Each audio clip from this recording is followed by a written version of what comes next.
बिस्मिल्लाहिर्रहमानिर्रहीम अस्सलामुअलैकुम। Welcome back to my YouTube channel #Ambreen. कैसे हैं आप सभी? यकीनन ठीक ठाक होंगे। आज हम बना रहे हैं बच्चों बड़ों के पसंदीदा मज़ेदार से डोनट्स। बहुत ही आसान तरीके से हमने इस रेसिपी को बनाया है, तो फिर देख लेते हैं कि हमने इसको कैसे तैयार किया। सबसे पहले मैंने ये मैदा लिया है। मैदे को मैंने अच्छे तरीके से छान लिया था।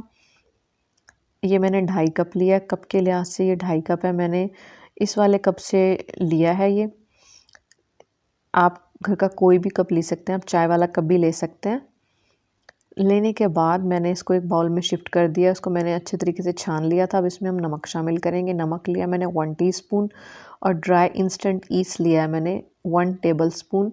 1 खाने का चम्मच दोनों चीज़ों को मैंने डाल दिया। इसके बाद हम इसमें ये दानेदार चीनी डालेंगे। आप किसी भी ले सकते हैं। ये मैंने 4 खाने का चम्मच लिया, ज़्यादा थी इसलिए मैंने बचा लिया। 1 मैंने अंडा शामिल किया और मक्खन लेंगे हम 3 खाने के चम्मच। मक्खन भी मैंने डाल दिया। इसके बाद तमाम चीज़ों को अच्छे तरीके से मिक्स करने के बाद हम इसको नीम गर्म दूध से थोड़ा थोड़ा दूध शामिल करके इसको हम नरम सी सॉफ्ट सी डो को गूंद लेंगे।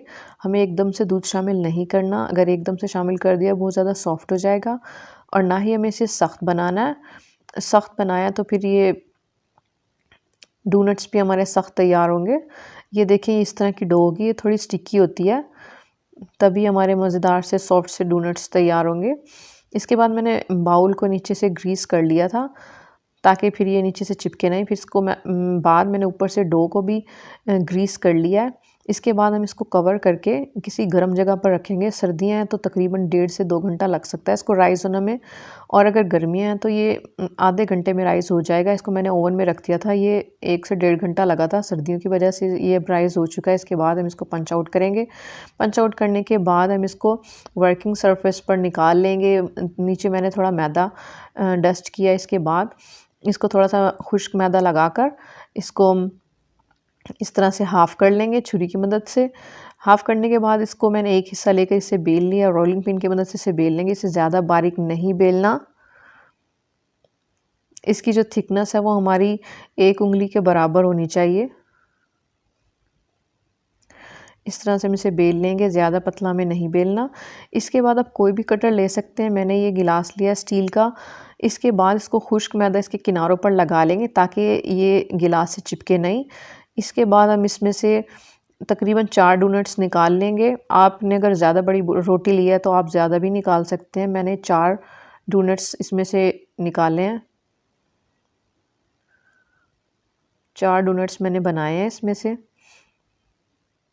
चारों को हम इसी तरह से बना लेंगे और एक साइड पर रखते जाएंगे।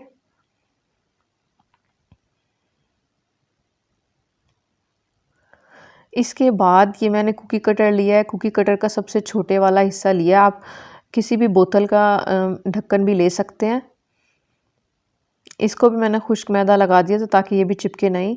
इसके किनारों पर दरमियान का पार्ट निकाल देंगे। इसे हम वेस्ट नहीं करेंगे। इसको हम अलग से फ्राई कर लेंगे। बहुत मज़ेदार से डोनट्स बनते हैं। आपने इस रेसिपी को ज़रूर ट्राई करना है। ये हमारा एक बनकर तैयार है। इसको हम मीडियम हॉट ऑयल पर लो फ्लेम पर फ्राई करेंगे। तकरीबन 6 से 7 मिनट हमें एक साइड को पकाने में लगेगा। 6 से 7 मिनट बाद हम इसे फ्लिप कर लेंगे। खूबसूरत सा कलर हमारा डोनट्स का आ चुका है, ये देख सकते हैं आप। इसके बाद हम इसे फ्लिप कर लेंगे। जब हमारे दोनों तरफ से खूबसूरत से गोल्डन ब्राउन कलर के हो जाएंगे हम इसे निकाल लेंगे। तैयार है हमारे मज़ेदार से डोनट्स। बहुत ही आसान रेसिपी को फॉलो करके हमने इसे बनाया है। आप भी इसे बनाइए। उम्मीद है आपको वीडियो अच्छी लगी। अगर अच्छी लगे तो लाइक कीजिए, शेयर कीजिए, मेरे चैनल को सब्सक्राइब कीजिए। वीडियो से नीचे जो रेड कलर का सब्सक्राइब का बटन है इसको प्रेस करना मत भूलिएगा। इसके बाद घंटी दबाने के बाद आप ऑल को सिलेक्ट कर लीजिए। ये मैं आपको तोड़कर भी दिखा देती हूँ। ये देखिए अंदर से कितने मज़ेदार से सॉफ्ट से बने हैं। मिलते हैं नेक्स्ट वीडियो में, तब तक के लिए अल्लाह हाफिज़।